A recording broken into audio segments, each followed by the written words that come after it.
lewat sikit sahaja, tetapi saya rasa sangat-sangat gembira dan bertuah boleh naik train kerana sebenarnya di luar memang hujan. Di luar memang hujan. Jadi kalau saya nak naik kereta, pandu kereta dari Kulai ke sini, saya rasa 4 jam tak sampai. Mungkin perlu 5 jam sampailah 6 jam. Jadi saya rasa pengalaman saya sangat bagus. Nasihat saya kepada semua, sangat sejuk. Bawa jaket. Bawa jaket.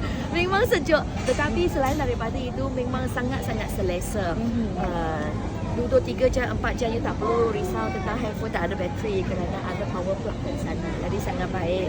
Ada kafe, boleh beli minuman, boleh beli makanan. Jadi kerusi pun cukup selesa. Jadi bagi saya adalah satu pengalaman yang sangat selesa, very comfortable, very reliable, dan memang saya haraplah bahawa lebih banyak warga Malaysia bolehlah bawa keluarga mereka untuklah cuba naik train ETS ini. Baby, kalau dari segi ni laluan